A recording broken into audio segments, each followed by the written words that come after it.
You gotta have knowledge for life. You gotta have knowledge for life. You gotta have.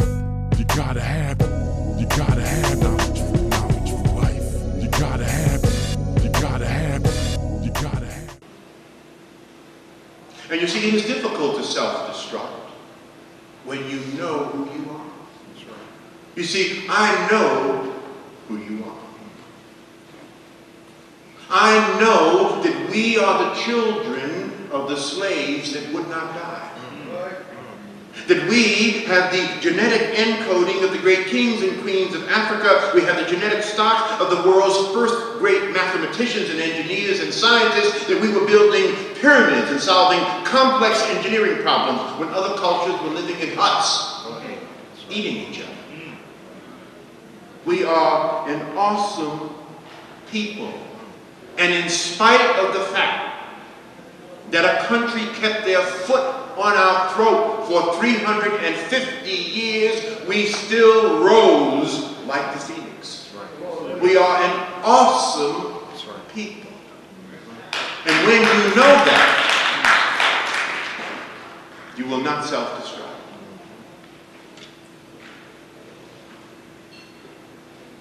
Leaders in our community understand that success runs in our race. We are a $790 billion annual economy, brothers and sisters. If we were a nation, we would be the 10th richest nation in the entire world. Let me dimensionalize that for you. You could take the 50 countries on the continent of Africa, combine their gross national product, and it would not equal the $790 billion that black people bring to the table in a single year in America. You could then take the 13 countries in the Caribbean, combine their gross national product, add it to the continent of Africa, and it would not equal the $790 billion that we bring to the table in a single year. You think the oil-producing countries of the world are very wealthy with their oil production? They are extremely wealthy. Make no mistake about it.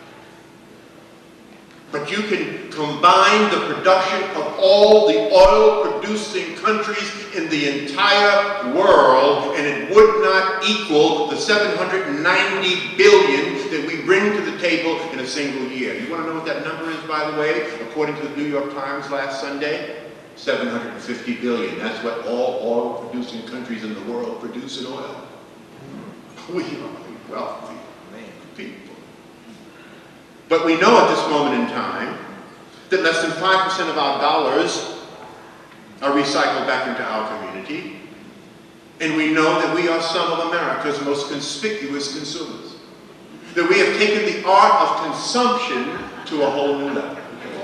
Oh yeah, make no mistake about that.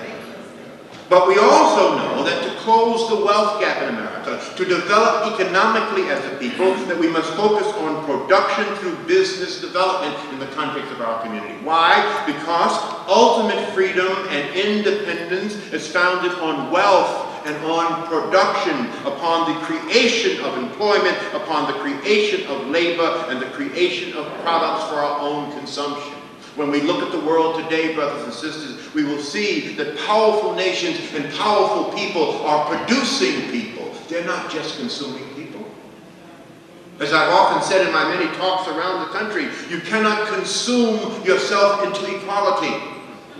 And you cannot consume yourself into power. That's right. Therefore, those people who depend upon consumption will see, as they consume the products of others and do not produce for themselves, will ultimately be consumed by others. Therefore, in the 21st century, we as black people must become a community of owners and savers instead of a community of consumers and renters.